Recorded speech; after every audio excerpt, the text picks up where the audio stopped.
Hi everybody. Welcome back to the ABC General Hospital Spoilers channel, where we dissect the impending drama set to convulse Port Charles. Today, we delve into the intricate web of guilt, revenge, and desperation that will define the lives of our most beloved and embattled residents this Thursday, July 17th. The emotional storm begins within the hallowed, yet haunted, halls of Nina Reeves' apartment, where a heart-wrenching confession is unfolding.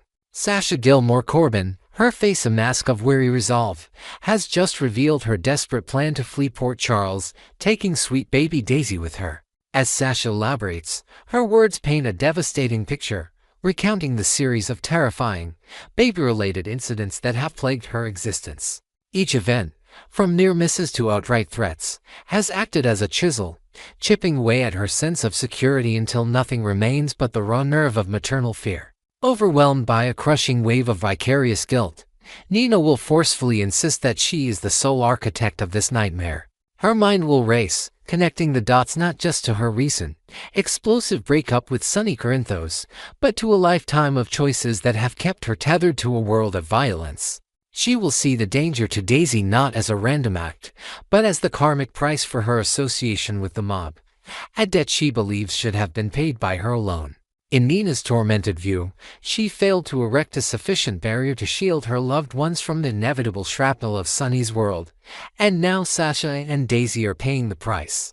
Despite Nina's self-flagellation, Sasha, ever the resilient friend, will vehemently refuse to lay an ounce of blame at her feet, offering gentle absolution amidst their sorrowful farewell. Their conversation becomes a poignant testament to their bond, a shared moment of grief for a peace that Port Charles can no longer offer. This desperate talk of escape will find a startling echo across town, where Michael Corinthos, trapped in his own gilded cage, reaches a similar, drastic conclusion.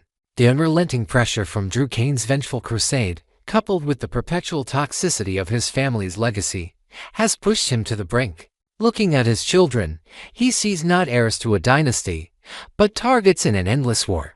In a moment of profound paternal panic, he will voice the unthinkable, packing up Wiley, Amelia, and perhaps even offering sanctuary to Sasha and Daisy, and simply disappearing. He imagines a life far from the looming shadows of both the Quartermain and Corinthos names, a life of quiet normalcy he has never known. This notion, however, will be met with icy horror by the family's formidable matriarch, Tracy Quartermain. The thought of her great-grandchildren being whisked away is anathema to her. For Tracy, legacy is everything, and she will not stand idly by while Michael severs those sacred ties. Realizing she cannot reason with a desperate father, she will turn to the one man who understands the language of protection and complicated loyalties better than anyone, Jason Morgan. Tracy will orchestrate a meeting, her plea not merely a request but a strategic command, urging Jason to intervene and anchor Michael to Port Charles before he makes a decision that will fracture the family forever. Meanwhile, the architects of Michael's misery, Drew Kane and Willow Tate, are forging their own dark pact. Fueled by a grief that has curdled into cold fury, Drew will assure Willow that their moment of retribution is at hand. He will meticulously outline his strategy to give Michael a potent taste of his own medicine, a plan designed not just for revenge, but for utter devastation. The specifics will be chillingly precise, likely targeting Michael where he is most vulnerable: his corporate standing at ELQ, his public reputation, or perhaps something even more personal and insidious. This is not a simple business maneuver, it is a calculated act of psychological warfare. Willow, caught between her loyalty to her husband and her profound connection to Drew, will find herself at a moral crossroads. Her agreement to participate marks a significant turn, a step into a darkness from which there may be no return. Drew's plan is a mirror image of the tactics Michael once used against Sonny, a fact that imbues their quest for vengeance with a terrible, tragic irony, threatening to consume them just as it consumed Michael. The tendrils of this conflict extend even further, ensnaring Curtis Ashford, who finds himself confronted by the indomitable Stella Henry. Having finally tracked him down, likely at the Savoy where he stews in his own troubles, Stella will waste no time in admitting she has a serious beef with her nephew. Her concern is a multi-pronged attack. She is deeply worried about the conspicuous disintegration of his marriage to Portia, and she is frustrated by his decision to shut out the family who wants to support him. Stella will push for answers, hoping to mediate and mend the rift. Curtis, however, will remain a fortress of solitude. Weighed down by the secret nightmare Drew has unleashed a vendetta that has undoubtedly placed Curtis and his club in the crossfire. He cannot and will not confide in her. He will offer no details about his crumbling relationship or the external pressures threatening to crush him, leaving Stella with nothing but her own worried speculations and a nephew who is increasingly becoming a stranger. While Curtis maintains a stoic silence, his estranged wife, Portia Robinson, will experience a catastrophic emotional detonation. The cumulative stress of her marital woes, her husband's secrecy, Trina's romantic turmoil, and the constant, ambient threat of Port Charles's criminal element will finally boil over. In a moment of sheer, unadulterated anguish, a single trigger, perhaps a non-committal text from Curtis, or a damning news report will cause her composure to shatter. A raw, raging scream will tear from her throat, followed by a violent, cathartic act, smashing her laptop against the floor. This outburst is more than just a momentary loss of control. It is the physical manifestation of her shattered hopes for a stable, peaceful life. The broken machine becomes a symbol of her broken marriage and her utter powerlessness against the forces destabilizing her world. Next, we unearth the secrets brewing in the heart of Port Charles. Today, we confront a revelation so seismic it threatens to rewrite history, as a ghost from Jason Morgan's past walks back into the land of the living. This Friday, the fabric of reality will tear for Jason as he lays eyes on the one and only Britt Westbourne, confirmed to be alive in a sighting that will send shockwaves through the entire town. The moment is destined to be iconic, a fleeting glimpse that stops time itself. Picture the scene. Jason, ever the stoic guardian, is likely navigating a crowded public space, perhaps the Metro Court lobby or the bustling city pier. He is a man submerged in crisis, his mind a fortress of strategy dedicated to protecting Sunny Corinthos from new aggressions and grappling with the emotional fallout of Sasha and Daisy's departure. Then, through the chaos of anonymous faces, he sees her. It's not a trick of the light or a phantom of his memory. It is Britt Westbourne, her distinctive profile and unmistakable presence cutting through the noise. The preview footage captures a profound shift in his hardened demeanor. This is not the flicker of confusion one might expect. It is a raw and guarded surge of hope that floods his features, momentarily erasing the years of loss and duty. In that split second, the world around him dissolves, and he is thrown back to a time of shared danger and unexpected passion. A time when the Britch became his closest confidant and fiercest ally. This resurrection instantly reanimates the memory of their intense, whirlwind romance, a bond forged not in quiet moments but in the crucible of chaos. When they were on the run, hunted and isolated, Jason and Britt discovered an unlikely sanctuary in each other. Theirs was a connection stripped of pretense, an adrenaline-fueled love affair where they saw past each other's formidable defenses to the vulnerability beneath. It was a story tragically cut short by his presumed death on Cassadine Island, a loss that shattered Britt. Now, her return forces a reckoning with that history. The chemistry that defined their time together was potent and undeniable, and seeing her alive, in the flesh, could pull Jason from his current trajectory of endless obligation. As his role of protector for Sasha and Daisy mercifully eases with their exit from town, a vacuum is created in his life that the ghost of his most passionate romance may be destined to fill. Britt's survival is, in itself, a staggering mystery that defies all logic. The last Port Charles saw of her, she was a tragic hero, succumbing to a slice from Heather Weber's poisoned hook during the Hook Killer's reign of terror in January 2023. At the time, her death was viewed as a grim mercy, a swift end that spared her the slow, cruel decline promised by her Huntington's disease diagnosis. So, how is she alive? Did the poison somehow counteract the disease, or was she whisked away by a secret benefactor, perhaps her devoted mother, Liesl Obrecht, or an agent of the WSBF for a clandestine, experimental treatment? Her long absence poses an even deeper question: why stay away? Believing Jason was dead, Britt may have felt that Port Charles held nothing for her but painful memories and the ticking clock of her own mortality. She might have chosen a clean slate, a chance to live out her remaining days on her own terms, far from the shadows of her past. Discovering that Jason is alive will be as profound a shock for her as his sighting of her is for him, setting the stage for a reunion of two souls who both cheated death and lost each other in the process. Should this reunion ignite their old flame, it will inevitably collide with the most significant and complicated relationship of Jason's life, his bond with Carly Spencer. For years, Jason has been Carly's emotional anchor, her unwavering plan B, a role he has accepted out of fierce loyalty. But Britt's return will cast this dynamic in a harsh new light. With Britt, Jason experienced a partnership of equals, a romance born of mutual respect and fiery passion.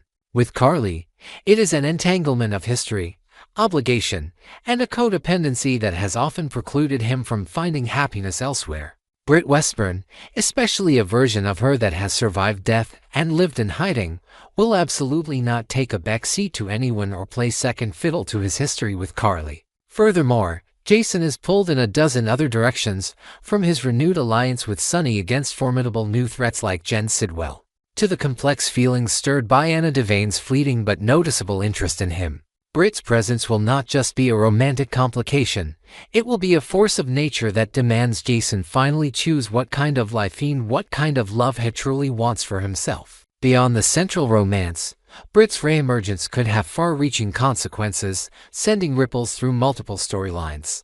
The timing may not be a coincidence, potentially tying into Rocco Falcone's recent, searching questions about his birth mother, the long comatose Lulu Spencer.